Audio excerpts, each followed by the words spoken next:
Senhores irmãos, senhoras irmãs, um bom dia na doce e gloriosa paz de nosso Senhor e Salvador Jesus Cristo. Vamos orar antes de darmos início ao nosso estudo nesta manhã? Primeira lição deste segundo trimestre de 2020. Senhor Deus e Pai, obrigado por este momento aqui, Senhor, esse contato, ainda que virtual, com os nossos irmãos, teus filhos, tuas filhas, que nós vamos agora estudar esta lição. Abra os nossos olhos, ó Deus, para vermos as maravilhas da tua lei. É em nome de Jesus que nós pedimos, agradecidos. Amém. Coube a mim o privilégio de dar esta primeira lição. Não sei se você, meu irmão, você, minha irmã, já adquiriu sua lição. Se não, sem dúvida, você vai adquirir com o seu pastor e da sua congregação, ou mesmo passando aqui na sede. E você está vendo aqui, então, um lindo instrumento, uma harpa, que é o instrumento que comunica a ideia de música, inclusive, deste instrumento que vem o nome da nossa harpa cristã. Então, um instrumento que comunica sempre a ideia de não apenas ser tocado, mas também de que acompanha quem canta. Então nós vamos estudar Salmos, e aqui uma referência para a vida de adoração e oração do cristão. O comentarista desta lição é o pastor Adriel Gonçalves do Nascimento, lá de Belo Horizonte, de Uberlândia. Agradeço ao nosso pastor presidente, pastor João Adair Ferreira, pela responsabilidade, e ao meu xará, Josué, que me convidou para ministrar esta aula, o nosso superintendente.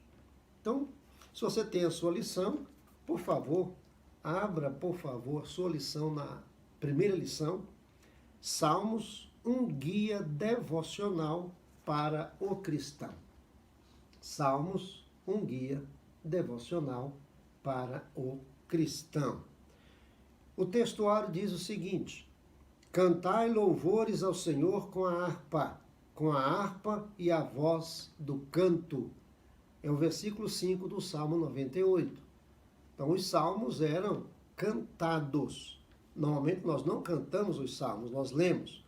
Às vezes até pegamos trechos de alguns salmos e nesses trechos é colocada a música e nós cantamos, mas normalmente nós lemos. Mas os filhos de Israel cantavam os salmos. Verdade aplicada. O livro de Salmos muito contribui para a vida de adoração, e aí eu vou acrescentar e louvor, adoração, louvor e oração do discípulo de Cristo. Nós vamos usar os salmos para adorar a Deus, para louvar a Deus, e vamos também usá-los para fazermos súplicas, orações.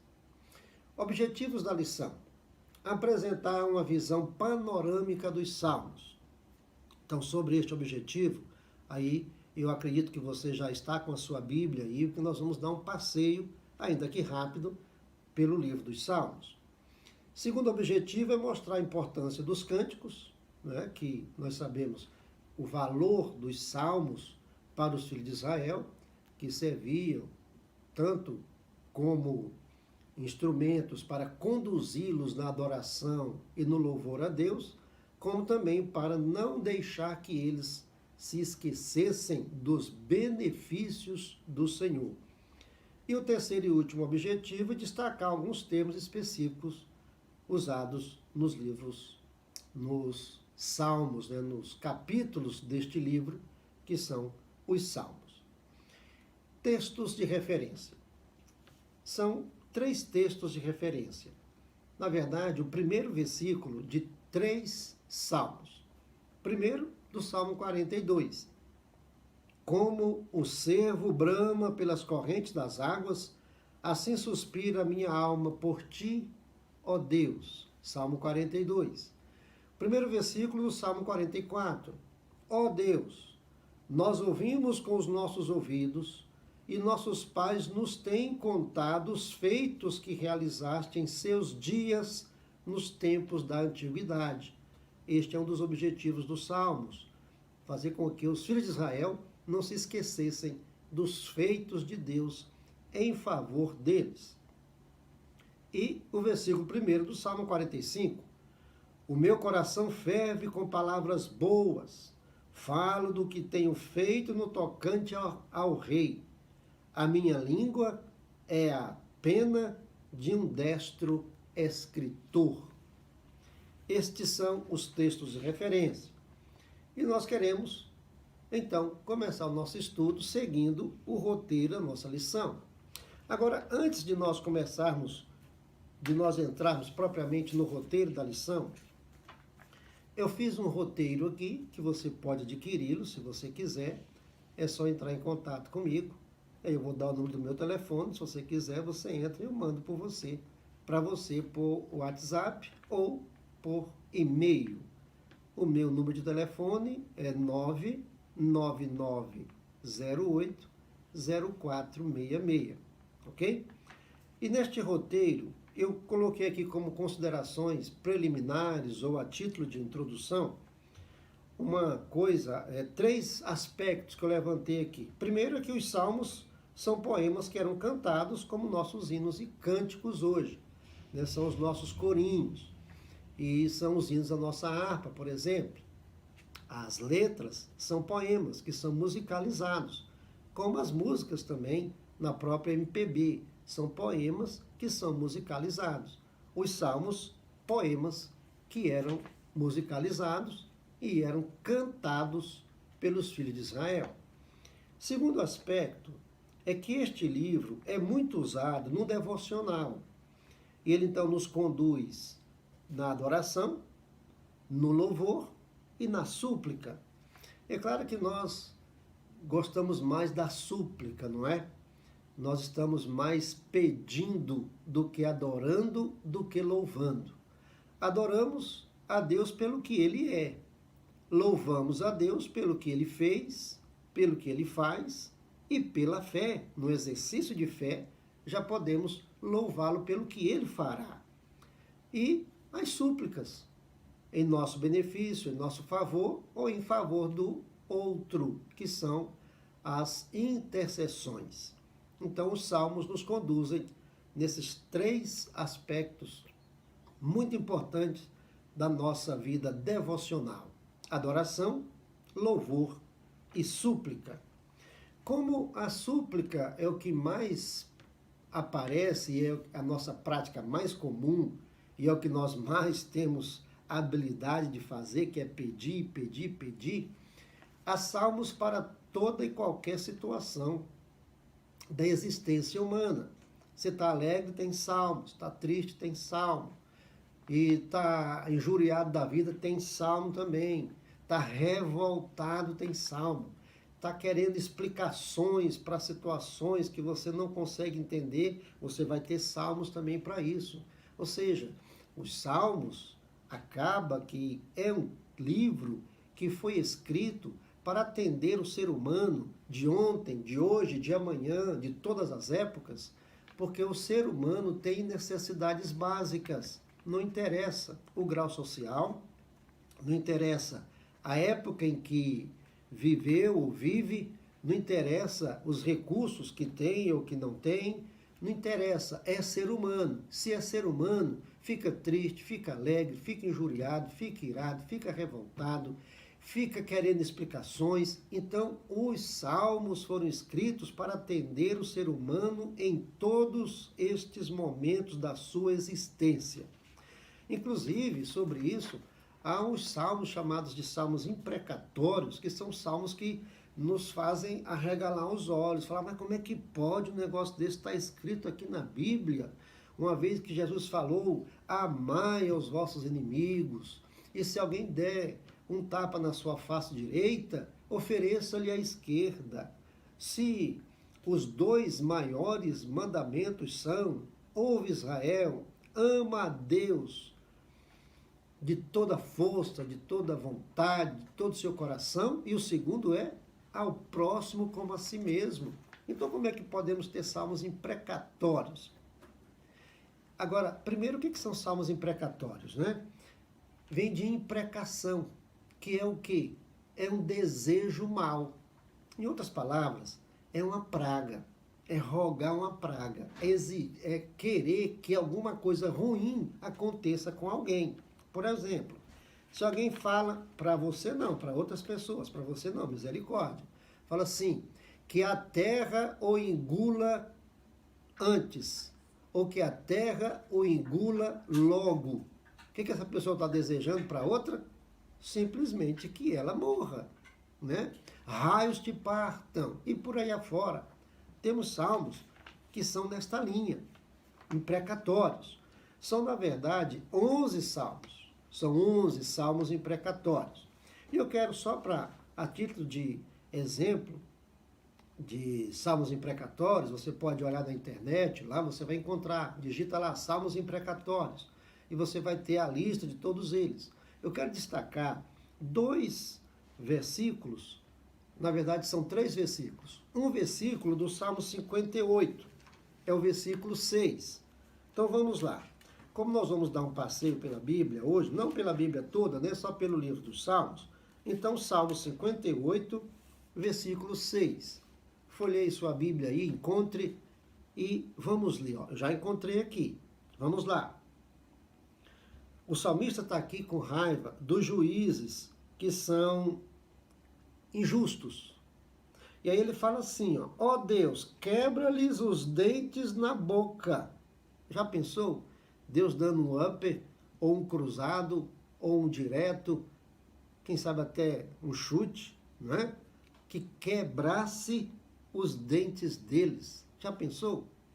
Há um outro salmo imprecatório, que é o Salmo 137. Vamos lá. 137. Procure aí na sua Bíblia. Eu já encontrei aqui também. É um salmo dos...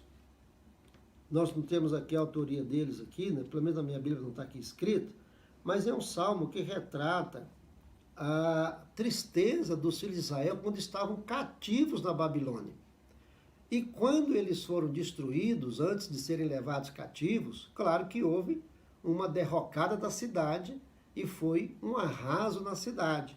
E aí, nos versículos 7 a 9, na verdade são 3 versículos, eles vão falar o seguinte, ó, contra os filhos de Edom, Edom é o irmão de Jacó, Esaú é Edom, e ele gostou de quando a cidade foi destruída, né? Os filhos de Edom gostaram.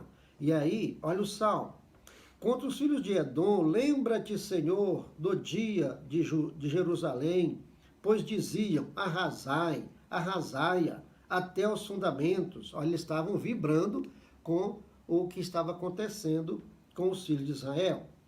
Versículo 8, filha da Babilônia, né? Os filhos de Edom que se aliaram à Babilônia para ajudar na destruição de Jerusalém, filha da Babilônia, que has de ser destruída, feliz aquele que te der o pago do mal que nos fizeste. Então você nos desejou mal, nós desejamos o mal para vocês também. E o versículo 9, olha o versículo 9. Bem-aventurado, é o mesmo lá do Salmo 1, é a mesma expressão, bem-aventurado, feliz aquele que pegar teus filhos e esmagá-los contra a pedra. Já pensou? Aí você fala, mas meu Deus do céu, como é que pode um negócio desse? Então tá, quero que você observe o seguinte, os salmos imprecatórios estão aqui, como eu disse, para dizer que em qualquer momento da nossa existência, em qualquer momento do nosso estado de alma, nós podemos falar com Deus. E os salmos imprecatórios têm apenas uma missão, uma lição para mim e para você. E qual é? Jogue aos pés do Senhor a sua fúria, a sua ira, o seu ódio, a sua vontade de fazer você mesmo. Jogue lá, porque Deus é justo juiz. E se tiver que fazer alguma coisa, Ele que faça. Ok? É para isso que os salmos imprecatórios estão aqui. Não é para eu e você fazermos nada do que está aqui, né, sugerido, ou pedido, ou desejado. Não, de jeito nenhum. Lance aos pés do Senhor. E você, não sei se já passou por alguma experiência dessas, eu já passei. Com muita dificuldade, eu comprei meu primeiro carro, era um Fusca 66. Já pensou? Você que é dessa época sabe o valor que tinha um Fusca 66. E eu comprei um. E comprei de uma pessoa que era mecânico. E esta pessoa falou que o carro estava batendo redondinho, né? Os jovens hoje não sabem o que é carro velho, mas você que é da minha época, você sabe o que é carro velho. Batendo redondinho. Comprei. Bateu redondinho, nada. Logo bateu, foi as bielas. Bateram. E eu levei para ele arrumar. E já revoltado, levei as peças para ele, porque ele falou que estava tudo bem, então ele tinha que arrumar por conta dele, mas não, ainda levei as peças. E ele me enrolou, não fez o reparo, me devolveu o carro dizendo que estava redondinho de novo, e de novo o carro foi para o prego. Vou dizer para vocês, meus irmãos, eu fiquei com muita raiva dele. E eu comecei a orar. Ó Deus, coloca no caminho daquele cabra de peia alguém que seja pior do que ele. Porque o que eu queria fazer com ele, eu não dou conta, primeiro porque eu sou teu servo, segundo porque eu sou pequeno, sou fraquinho, não dou conta de ir lá fazer. Mas que alguém dê um soco nele, olha aqui, isso aqui ó, do Salmo 58, quebre os dentes dele. O dinheiro que ele não gastou para arrumar o meu carro, que ele gaste arrumando a boca quebrada, que ele vai ficar com a boca quebrada. E eu comecei a orar assim. Orei uma vez, 2 vezes, 3 vezes. Você acredita que lá pela 4ª vez eu já estava pedindo misericórdia a Deus para aquele cabra safado? Oh, meu Deus, tem misericórdia daquele cabra safado. Livre o Senhor de encontrar alguém pior do que ele. Livre-o, Senhor, se ele é Jacó, livre-o de Labão. Porque você sabe que para Jacó começar a entender que ele não era o mala, entrou Labão na vida dele, que mostrou para ele que ele também era mané, né? Porque todo mala tem um mané e todo mané tem um mala. Bom, mas esse é um outro assunto que a gente pode ver numa outra situação. Mas eu comecei a orar. E você acredita que do meio para o fim eu já estava, Senhor, tem misericórdia dele, Senhor, tem misericórdia daquele homem, converta aquele coração, tira aquela vontade de enganar os outros do coração dele. Senhor, piedade dele, de sua família, de sua casa, que o mau exemplo dele não atinja os filhos dele. Olha aí, eu já estava abençoando o cabra. É para isso que os salmos imprecatórios estão aqui. A terceira situação que eu quero destacar aqui nessa introdução é o Salmo 42, o versículo 1, que nós lemos lá na lição, né? É um dos textos de referência. Lá no Salmo 42, versículo 1, está assim, né? Como o cervo brama pelas correntes das águas, assim suspira minha alma por ti, ó Deus.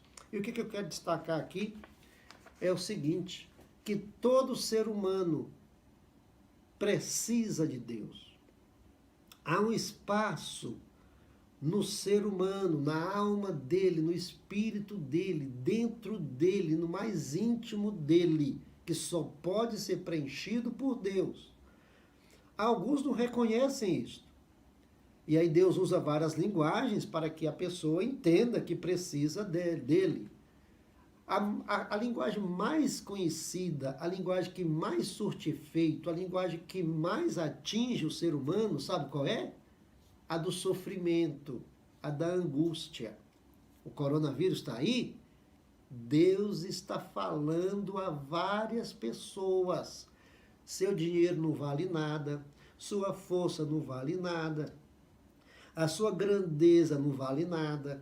O fato de você ser o mais rico do mundo, você é igual ao paupérrimo. Este vírus igualou todos. E todos agora precisam de misericórdia. Olha aí. Algumas pessoas entendem isso logo. E glória a Deus por essas pessoas. Pessoas iguais a mim, iguais a você, que está me ouvindo, que está me vendo, que está participando deste bate-papo sobre este assunto aqui hoje, porque a Bíblia diz que todo joelho há de se dobrar diante do Senhor, e toda língua vai ter que confessar que Ele é o Senhor. Mas eu e você já fazemos isto agora. então nós não vamos ser obrigados a fazer nada. Nós vamos fazer porque já fazemos. Amém?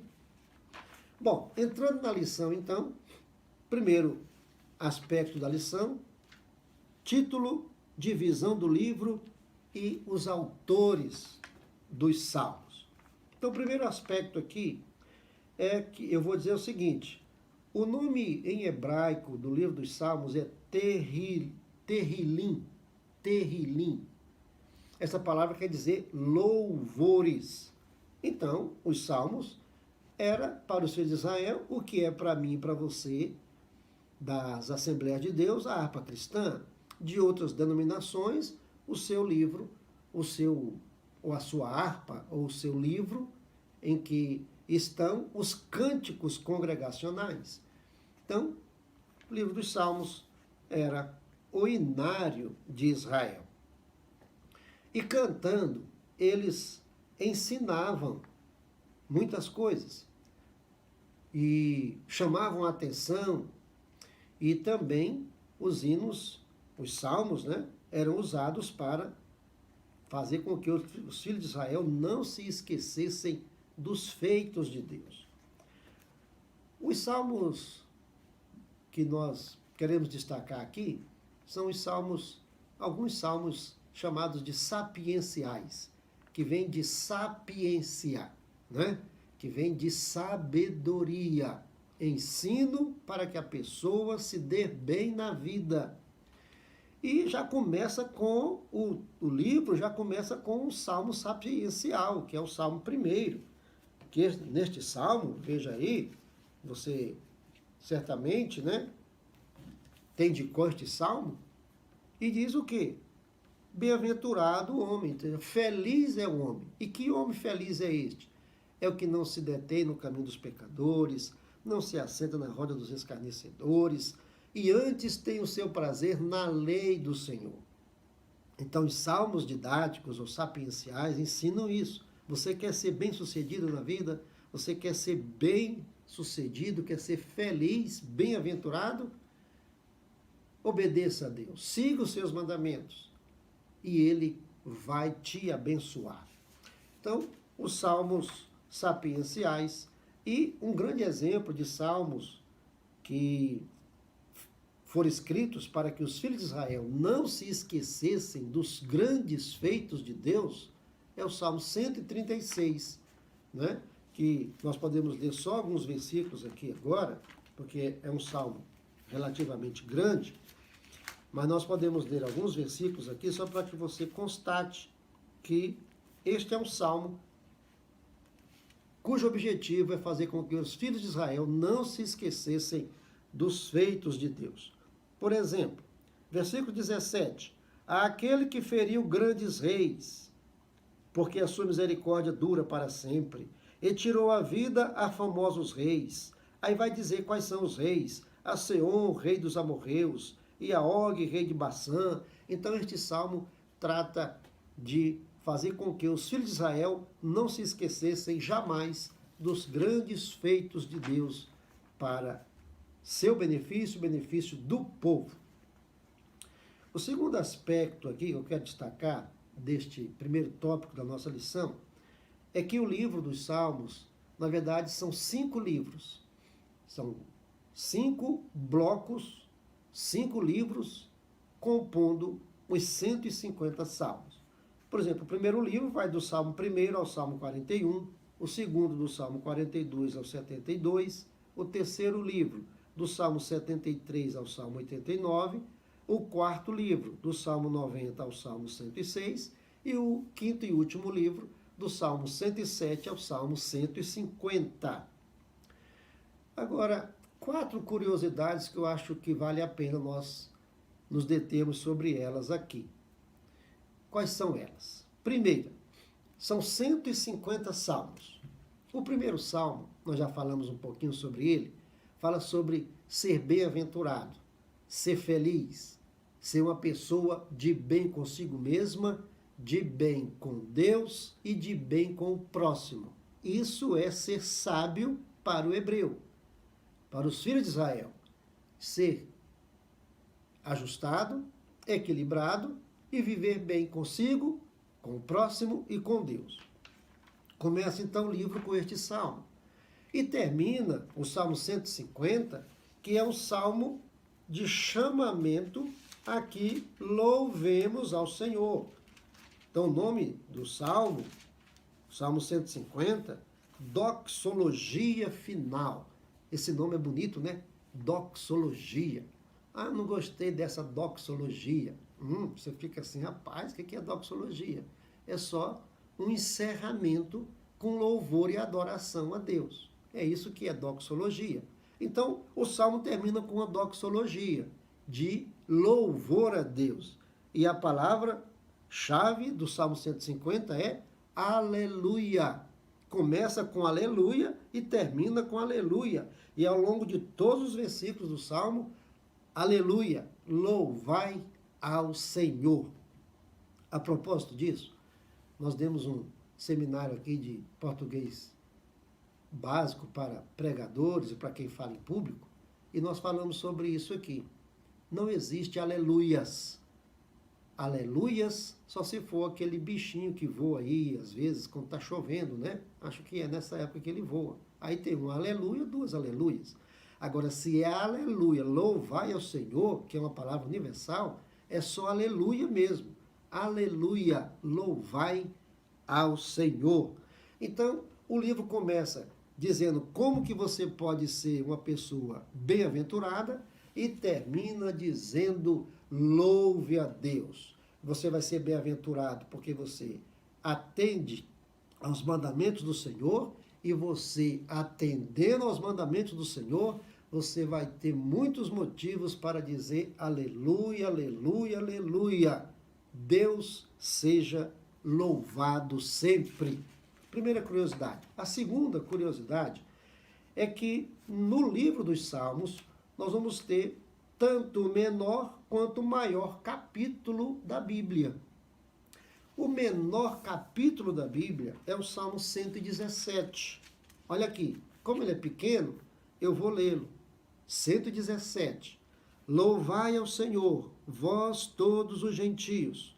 Louvai-o todos os povos, porque muito grande é a sua misericórdia para conosco e a fidelidade do Senhor subsiste para sempre. E termina com qual palavra? Aleluia! Louvai ao Senhor. Este é o menor capítulo da Bíblia.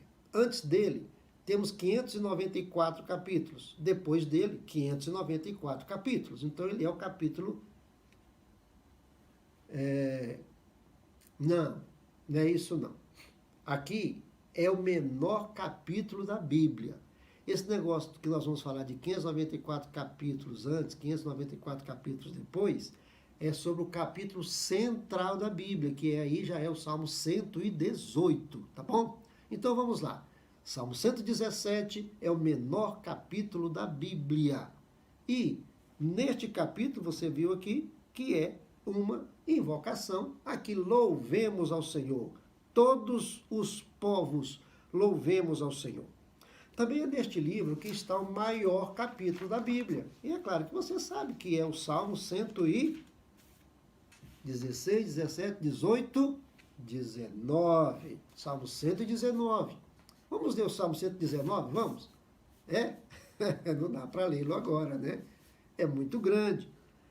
São 176 versículos. Não dá para lê-lo. Mas este é o maior capítulo da Bíblia, que está também no livro dos Salmos. Terceira curiosidade. Aí sim, o capítulo central da Bíblia está neste livro também, que é o Salmo 118. Ok? Salmo 118 é o capítulo central da Bíblia. Aí sim, temos 594 capítulos antes dele e 594 capítulos depois dele. E olha, será que é por acaso que este é o capítulo central da Bíblia? Não, acredito que não. Acredito que não é coincidência, acredito que é providência, por duas razões. Primeira, olhe lá, capítulo 118 do livro dos Salmos, ou Salmo número 118. dois versículos, o primeiro e o último versículo, que é o versículo 29. O que diz? Rendei graças ao Senhor, porque Ele é bom, porque a sua misericórdia dura para sempre. Olha que beleza de mensagem para todos nós. E qual é o último versículo deste salmo? É exatamente o primeiro. Rendei graças ao Senhor, porque Ele é bom, porque a sua misericórdia dura para sempre. Rendei graças ao Senhor, porque Ele é bom e a sua misericórdia dura para sempre. Outro aspecto que eu acho interessante e, por isso, confirma a minha ideia de que não é coincidência, mas providência, é que no Salmo 118, que é o capítulo central da Bíblia, nós temos dois versículos que fazem alusão a Cristo, o Cordeiro de Deus que tira o pecado do mundo, o desejado de todas as nações, aquele de quem todo o Velho Testamento falou e aquele por quem todos esperavam. Olha o que diz os versos 22 e 26 do Salmo 118. A pedra que os construtores rejeitaram, essa veio a ser a principal pedra, a angular. E o versículo 26, bendito que vem em nome do Senhor. Lembra-se de quando Jesus entrou em Jerusalém? O que eles clamavam? Hosana, Hosana nas alturas. Bendito o que vem em nome do Senhor. Salmo 118, versículo 26. A última curiosidade que eu quero destacar aqui é que os versículos centrais da Bíblia também estão aqui no livro dos Salmos. Os versículos centrais da Bíblia, então são 31.104 versículos antes destes versículos e 31.104 versículos depois destes versículos. Como o número é par, nós vamos ter dois versículos centrais e nós vamos encontrá-los no Salmo 102, versículos 27 e 28. São os dois últimos versículos do Salmo 102. E vamos lá? Olha o que dizem os versículos centrais da palavra de Deus. Tu, porém, és sempre o mesmo. Oh, glória! Deus é o mesmo, ontem, hoje e eternamente. Tu és sempre o mesmo, e os teus anos jamais terão fim. Vive para sempre. Desde o eterno passado e até o eterno futuro, vive para sempre. Versículo 28. Os filhos dos teus servos habitarão seguros, e diante de ti se estabelecerá a sua descendência. Olha aí outra coisa linda. Deus é eterno, e os seus servos permanecem firmes diante dele. E a sua descendência também. Bênção de Deus para mim e para minha descendência. Bênção de Deus para você e para a sua descendência. Terceiro e último aspecto deste primeiro item, desse primeiro tópico de nossa lição, sobre os autores dos salmos. Quando se fala em salmos, automaticamente se pensa logo em Davi. Mas Davi não foi o único autor. Claro, ele foi o maior. Dentre todos eles, Davi compôs, dão a ele 73, 74 salmos, então, de 150, né? Então ele foi o maior escritor mesmo. Quase metade dos salmos foram compostos por ele. Mas nós temos alguns outros autores, por exemplo, Salomão. Pela sabedoria de Salomão, pela capacidade que Deus deu a ele, era para ele ter composto vários salmos, não? Pensa comigo, o homem mais sábio do mundo. Mas sabe quantos salmos ele compôs? Segundo os estudiosos, apenas 2. Um não é tão conhecido, o Salmo 72. Mas um é muito conhecido, Salmo 127. Este aqui sim, ó. Se o Senhor não edificar a casa, em vão trabalham os que a edificam. Salmo 127 é salmo de Salomão. Depois você pode ler o salmo todo aí. Também nós temos Asaf, que era um dos músicos da época de Davi, e ele compôs vários salmos. Eu quero sugerir, dão a ele, 12 salmos. Eu quero sugerir o Salmo 73, que você lê este salmo esta semana ainda. Lê este salmo, pelo menos. É uma inquisição, é um questionamento de Asaf sobre a prosperidade dos ímpios e a falta de recursos, às vezes, do necessitado, mas que é temente a Deus. Então ele começou a pensar sobre isso. Como é que pode o infiel, o injusto, ter em abundância, ter tudo, e um justo passar, às vezes, necessidade? E aí ele diz que, pensando nisso, ele quase perdeu a fé.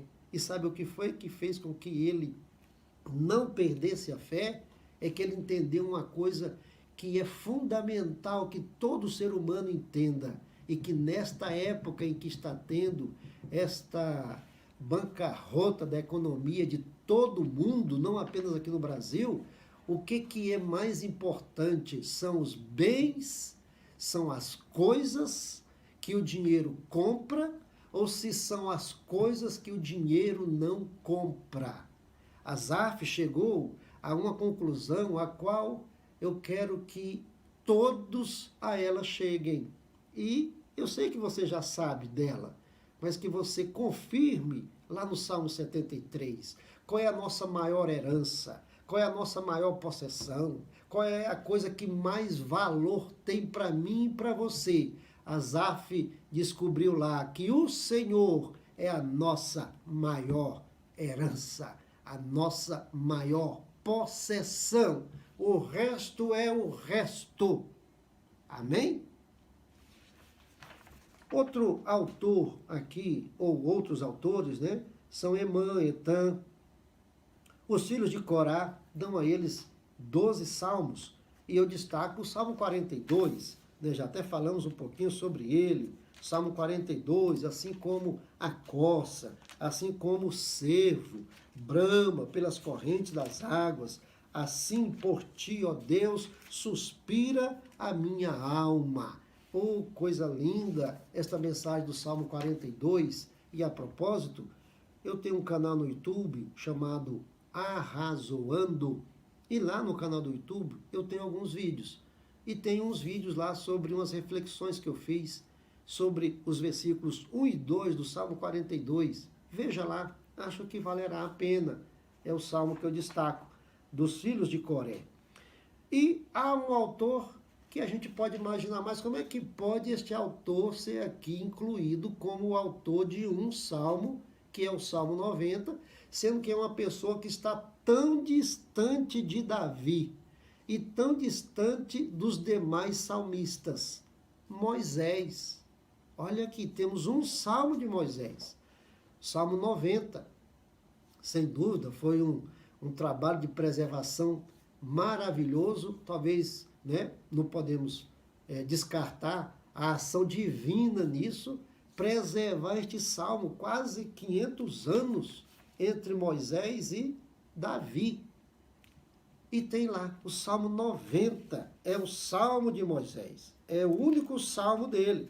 Aí eu quero destacar só alguns versículos do Salmo 90, porque é muito singular este salmo aqui. Quero destacar pelo menos 3 versículos deste salmo que eu sei que você já ouviu, e você que é estudante, claro que já até pesquisou sobre estes versículos, sobre este salmo todo, e pregou sobre este salmo.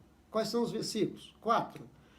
1000 anos aos teus olhos são como o dia de ontem que se foi, e como a vigília da noite. Outro versículo, o versículo 10. Os dias da nossa vida sobem a 70 anos, ou, em havendo vigor, a 80. Neste caso, o melhor deles é canseiro e enfado, porque tudo passa rapidamente e nós voamos. Hoje, os idosos, estão precisando de cuidados mais especiais do que em outras épocas.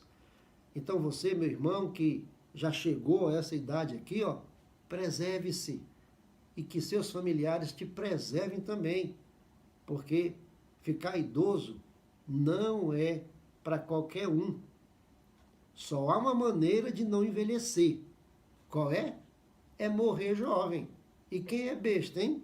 Quem? Eu mesmo não. Sou jovem, mas quero envelhecer. Versículo 12. Ensina-nos a contar os nossos dias para que alcancemos corações sábios. Olha aqui, claro que você já ouviu falar destes versículos, pelo menos do Salmo 90, Salmo de Moisés. Mais ou menos 50 salmos deles não se sabe a autoria, ok? Eu estava lendo uma Bíblia que eu baixei aqui no Kindle e lendo o Salmo 119 nela, ela diz que o Salmo 119 é de Esdras, aquele copista do rei. Vai que sim, né? Vai que não sei, mas não faz diferença. Segundo tópico da nossa lição. No segundo tópico de nossa lição, nós vamos tratar sobre principais características do livro dos Salmos.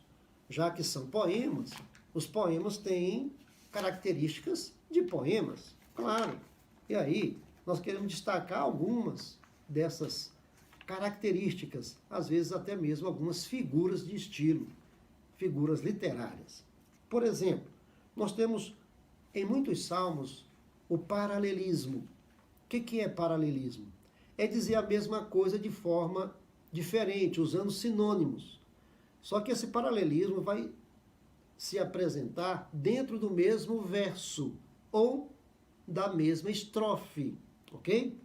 Por exemplo, no Salmo 19, versículo 1, nós temos um bom exemplo de paralelismo. Vamos lá, procure aí. Vamos ver quem encontra primeiro, se eu ou se você. Eu já estou quase lá. Pronto, cheguei. Achou? Salmo 19, versículo 1. Os céus proclamam a glória de Deus e o firmamento anuncia as obras das suas mãos. Onde é que está o paralelismo aqui? Os céus e o firmamento. Não são sinônimos? Pronto, olha aqui um paralelismo. Um outro exemplo de paralelismo nós vamos destacar aqui no Salmo 24, versículos 1 e 2. Olha lá. Ao Senhor pertence a terra e tudo que nela se contém, o mundo e os que nele habitam. Mas o mundo não é a terra? Olha aqui o paralelismo. Segue, versículo 2. Fundou a terra, fundou-a ele sobre os mares e sobre as correntes a estabeleceu. Os mares e as correntes são sinônimos também. Paralelismo, ok? E você vai encontrar isso em outros salmos. Um outro destaque que eu quero fazer aqui é sobre a presença de antíteses, que são palavras contrárias. Antíteses vem de antônimo, palavras contrárias.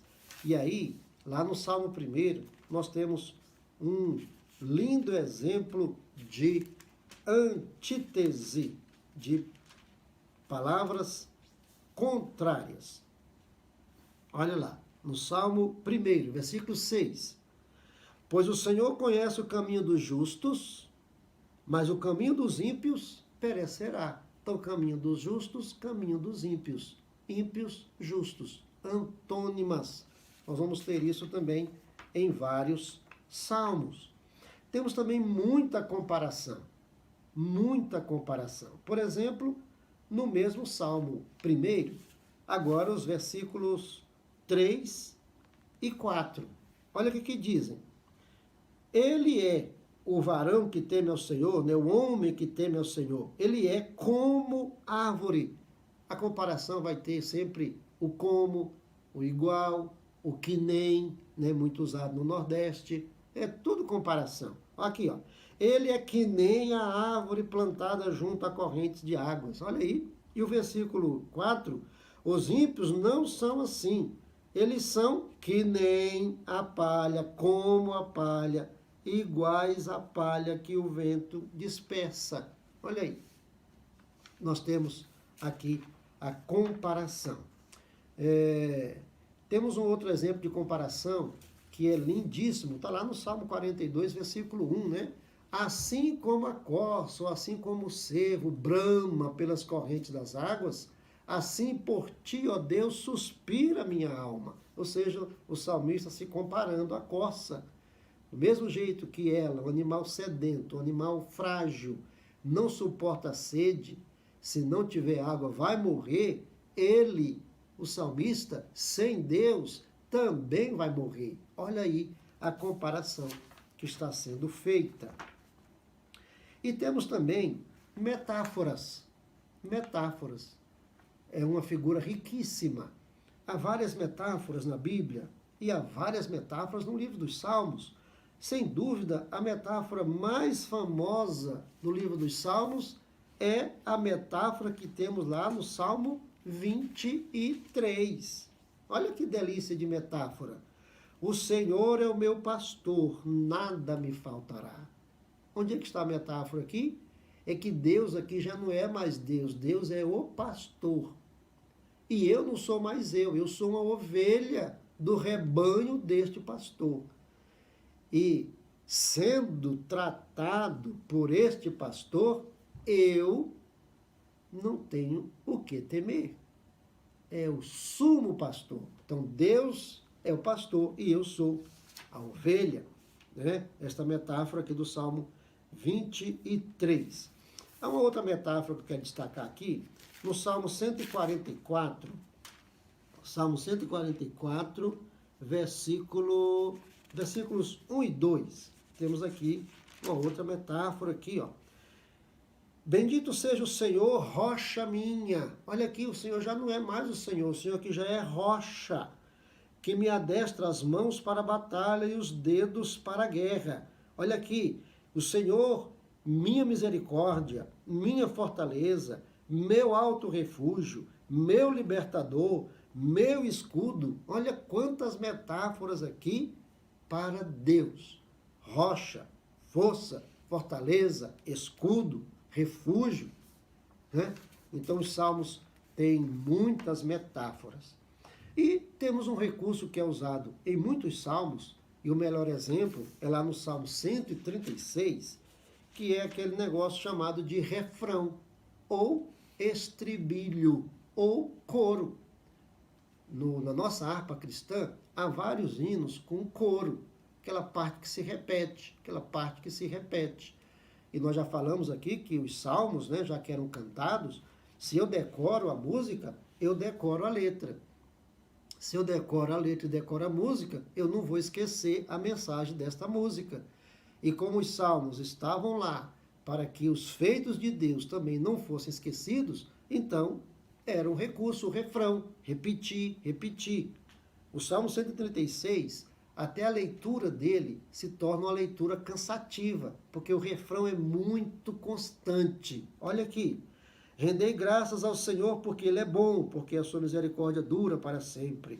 Rendei graças ao Deus dos deuses, porque a sua misericórdia dura para sempre. Rendei graças ao Senhor dos senhores, porque a sua misericórdia dura para sempre. E vai repetindo aí, olha o refrão. Como ele é muito constante, então a leitura se torna às vezes cansativa. É uma leitura para ser feita a várias vozes, né? Alguém lê a parte que não é refrão, e vozes distintas leem o refrão. Você poderia até fazer isso aí com a sua família. Uma hora é o pai que lê o refrão, outra hora é a esposa, outra hora é o filho, outra hora é a filha, e vamos por aí afora, né? A ler o Salmo todo, Salmo 136, que é o melhor exemplo de refrão nos Salmos. O segundo aspecto das características do livro dos Salmos é que o Salmo 119 é um acróstico. O que é acróstico? Acróstico é uma composição poética ou literária, né, em que você usa as primeiras letras de um nome para comunicar a mensagem que você quer comunicar. No caso do Salmo 119, são 22 estrofes com 8 versos cada, que dá um total de 176 versos. E cada estrofe começa com uma letra do alfabeto hebraico. Em algumas Bíblias isso está lá bem claro, né? Começa lá com Aleph, e aí começa até a primeira estrofe, depois vem a segunda estrofe, e vamos assim até a 22ª estrofe do Salmo 119. É um acróstico. Fazer acrósticos é uma prática gostosa, é uma prática boa. E agora que está todo mundo em casa, né? Pelo menos os que não precisam, que não têm que sair mesmo, mas aqueles que podem estar em casa, façam aí alguns acrósticos. O nome do esposo, com o nome da esposa, o nome do filho, da filha, com o nome de Arnold Schwarzenegger. Ó, façam um acróstico com esse nome aí e manda para mim, porque eu quero ver a sua capacidade. Eu fiz aqui 2 acrósticos com o meu nome, Josué. Vê se você vai gostar. Ó, o primeiro é bem humilde. Ó, jovial, operoso, né, que trabalha, sensível, único, é. Viu aí? É bem humilde esse acróstico, né? Agora tem um aqui que é meio ofensivo, né? Eu vou só te dar um exemplo aqui, mas não copie não, só para você ver que você pode fazer com gracejo, com brincadeira, né? Aqui é com esse tom de brincadeira. Olha aqui, digamos que você mandasse, ou que eu mandasse isso aqui para uma pessoa para ofendê-la. Vê se isso ofende, ó. Josué, então vem lá, jeca, obeso, sujo, usado, é você. Faça uns acrósticos aí, ó, com os nomes da sua família aí. Faça com o nome de Jesus, com o nome do Espírito Santo, com o nome de Deus, com algum profeta, nome de profeta. É um bom exercício. O seu filho vai gostar também disso aí. Por último, terceiro e último tópico da nossa lição, esclarecimento de algumas expressões que aparecem, via de regra, no início do Salmo, mas que também aparece, como Selá, por exemplo, aparece no meio dos Salmos, né? No final de alguns versos de alguns Salmos. Então, algumas dessas notificações. Por exemplo, Selá é uma pausa que é feita, como era música, né? Então nós temos aqui uma pausa. Agora eu quero chamar bem a sua atenção para esta notificação aqui chamada de Higaion. Higaion, que quer dizer meditação. Acredita-se que enquanto se cantavam os salmos, os filhos de Israel meditavam sobre o que estavam cantando. Lógico, tem que ser sempre assim. Não só naquela época, mas hoje também. E hoje mais do que naquela época, né? Porque naquela época só havia este inário. Hoje não, existem vários inários e existem várias músicas. E o pior é que aquelas músicas que às vezes não retratam o que está na Bíblia, são elas que dão ibope, porque são elas que o povo quer ouvir. São elas que vão ser facilmente vendidas. E aí, você já deve ter observado algumas letras aí, que misericórdia, né? Eu me lembro de uma que dizia assim, ó: não saia da fila não, meu irmão, porque o anjo pode chamar sua senha. Meu Deus, você já ouviu esse hino? Aí você imagina o quê? Aquele bando de gente numa fila, recebeu uma senha e está lá na fila esperando que Deus chame a senha dela para atendê-la. Você já pensou um negócio desse? Que coisa horrorosa é essa? Não, você sabe que não existe senha. Existe um Deus que atende a todos, independente de senha. Se tivesse senha, Jairo seria atendido antes da mulher do fluxo de sangue, porque a senha dele era a primeira. Não existe isso. É Deus que estabelece a ordem. E é Deus que nos atende a todos ao mesmo tempo, se Ele quiser, ou não, a seu tempo, do jeito dele. Ele é soberano, não é? Tá, mas eu quero destacar aqui sobre esse negócio de meditar, sobre o que você está cantando, sobre algumas músicas que nós cantamos hoje e que não estão totalmente erradas. Não estão totalmente erradas, mas que precisamos pensar sobre elas. Por exemplo, Eu sei que foi pago um alto preço, eu canto isso, para que contigo eu fosse um meu irmão. Tem o seu preço, foi o sangue de Jesus. Mas depois eu canto, eu nunca saberei o preço que foi pago por meus pecados lá na cruz. Como é que pode? Eu sei ou não sei? Eu sei. Então eu, por minha conta, altero essa letra aí quando eu estou cantando esse hino. Em vez de falar que eu nunca saberei o preço, eu falo que eu sei que grande foi o preço. Ok? Bom, temos aqui também uma notificação que são os cânticos de degraus. São os cânticos que os filhos de Israel cantavam quando subiam a Jerusalém. São os Salmos 120 ao 134. É lá que está: alegrei-me quando me disseram, vamos à casa do Senhor. Estavam subindo para Jerusalém. São os cânticos de degraus, de romagem, são os cânticos indo à casa de Deus. Vem romagem, depois vieram as romarias, adotadas por algumas igrejas, mas que não tem o sentido real da Bíblia. Lá os cânticos de romagem é isso, subindo a Jerusalém para o templo, para adorar a Deus, e não para adorar um santo, uma santa, para pagar promessa. Não, o sentido não é este, o sentido é diferente. Que Deus te abençoe, meu irmão, que Deus te abençoe, minha irmã. Terminamos nossa aula aqui. E a conclusão é uma só.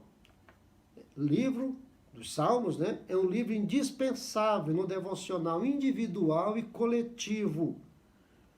Ao longo dos tempos, e principalmente neste tempo, em que tantas músicas falam exatamente o que a Bíblia não fala.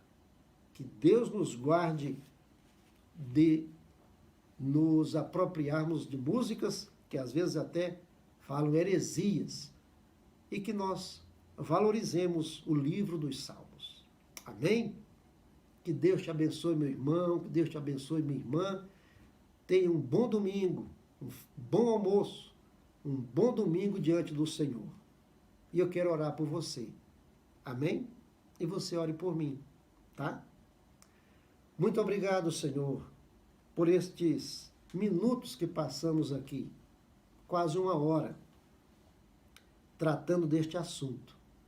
Que a tua bênção, Senhor, esteja sobre nós.